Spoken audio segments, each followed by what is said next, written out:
What's going on, family? This video is about the eclipse coming up and the effects that it's gonna have on your life. The the the stars, they like the weather, the energetic weather. And if you study it, you're gonna know when it's gonna rain, when the sun's gonna come out. You're gonna know when to do what and when not to do what.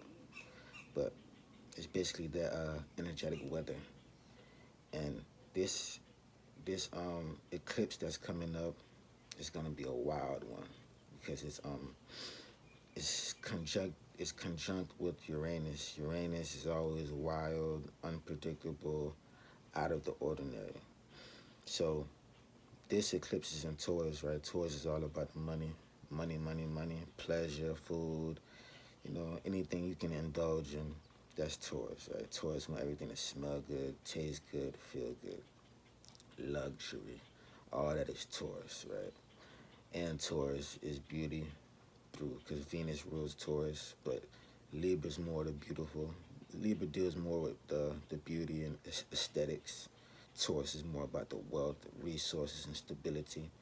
But this one's gonna be a very, very good one. Why? Because the ruler of the eclipse is Venus, and Venus is at its strongest position in Pisces. Venus is exalted in Pisces, meaning that that's its best position.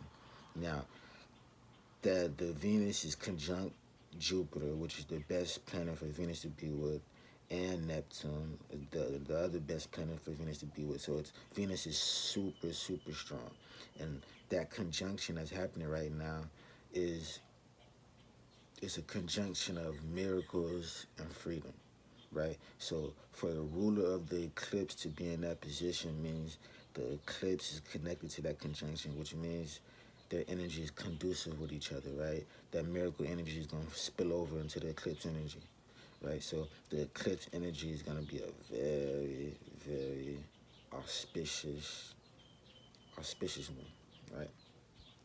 Auspicious meaning very good. But this eclipse is going to drop some windfall in your life, some financial opportunities, some job, some business.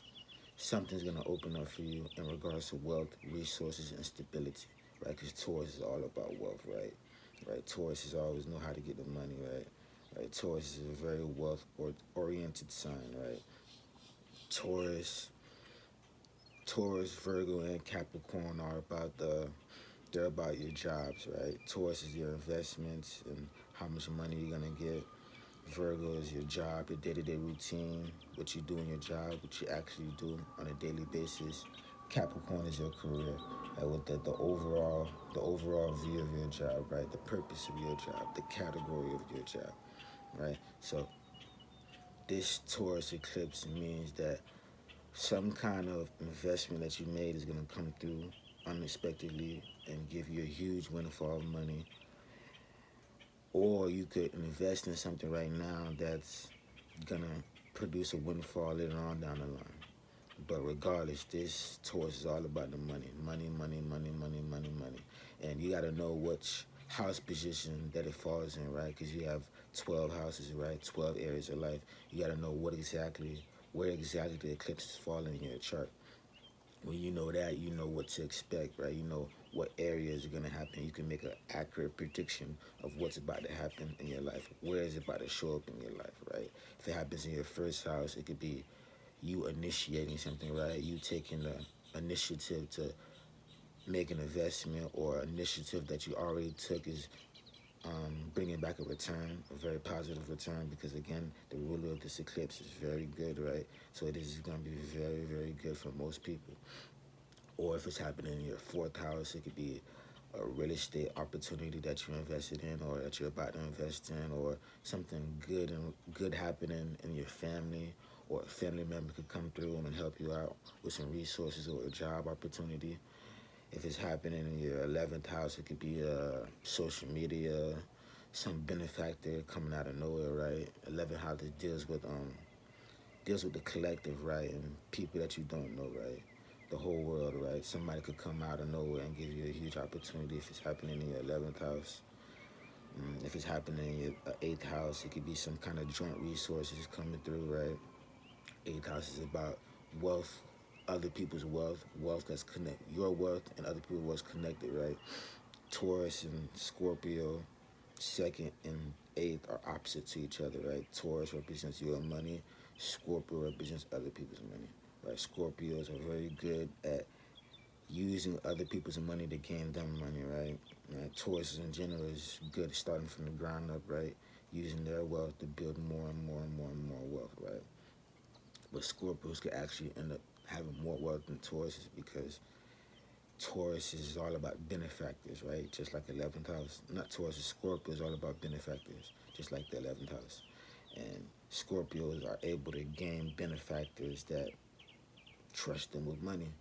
Of course, you have to be good with the money. You got to know how to invest in money. You got to know how to make them more money, right? But if you make them more money, you're going to make more money too. But the 8th house is about other people's money. And if it's happening in your 8th house, somebody, a benefactor could come through and lend you something or give you a product to sell that's going to turn out to be very lucrative for you and them, right? 8th house is like mutual benefit, right? You have to benefit and they have to benefit too, right? And the most wealthiest people in the world usually are in some kind of business where they're other people are benefiting and they're benefiting too, right? They're investing other people's money, right? Some of the most wealthiest people in the world do this kind of business, right? It's hard to get off the ground by yourself with your own resources, right? You could do it, but your success isn't going to be as big as if you have millionaires and billionaires giving you money to do this and do this and do that, right? And uh, 8th house is about loans too, right? So you could get a loan from a bank, right? A big loan that allows you to make a huge investment that comes back with huge benefits and huge returns. But you just got to see what house this is happening in. But regardless what house is happening in, Taurus is all about the money, pleasure, and resources, right? If you've been struggling, if you've been finding it hard to stabilize yourself, Taurus stabilizes you. Taurus gives you a sense of reliability in your life, right? A sense of security, right? A calmness, right? That's why the moon is exalted in Taurus, right? The moon is kind of chaotic, up and down, changing. Taurus stabilizes the moon and makes it more calm and secure.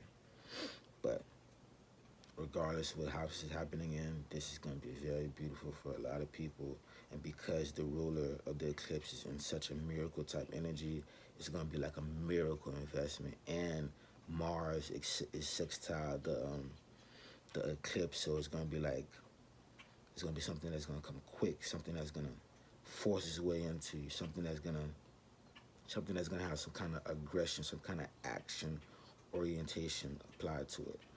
And it's conjunct Uranus, so it's gonna be unexpected, right? You probably thought it's probably could be an opportunity that happened a while ago, right? Something you invested in a long time ago, then it automatically comes through back, and you thought it was done, you thought it was gone, you thought it was no hope for that opportunity you invested in a while ago, and out of nowhere it comes, and boom, huge resources, huge benefits, huge stability, a lot of money.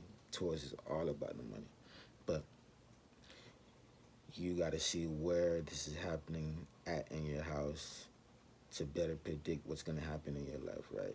A lot of people don't believe in astrology, but astrology is basically God's book. It's basically God's clock telling you when everything is about to happen. It's a guide. It's guiding you, right? If you have strong intuition, which most people don't, you don't need astrology. But if you don't have strong intuition, you need astrology, right? But check your house position. You got to know your time, date of birth, location of birth, and go to find a website, and then type in your information, and then go to the transit chart, and see where this eclipse is happening at in your chart. Because this is gonna tell you where you should make an investment at and where you shouldn't make an investment at, right? Eclipses are kind of tricky. Usually they're very good or very bad, right? But this eclipse, I'm pretty sure it's going to be very good for a lot of people because, again, the ruler of the eclipse is doing so good. Right? You want to know if something's going to happen, is something good you want to know if something, the energy of something is gonna be conducive or good, you gotta check the ruler, right? Like it's like, say for example, if your sun, it don't matter what sign your sun is in, if the ruler of the sign of your sun is in bad condition, your sun's not gonna do good. You're gonna have self-esteem issues because your sun is about your self-esteem, ego. You're gonna have ego issues, right? So you always gotta check the ruler. You can never just say, oh, this is a bad sign. No sign is really bad, right? You gotta check the ruler. The ruler is gonna let you know, okay, is the sign gonna act good or is it gonna act funny? Is it gonna act chaotic? But once you find the house position, that's gonna tell you where exactly you need to make an investment at, or where investment is gonna come through at.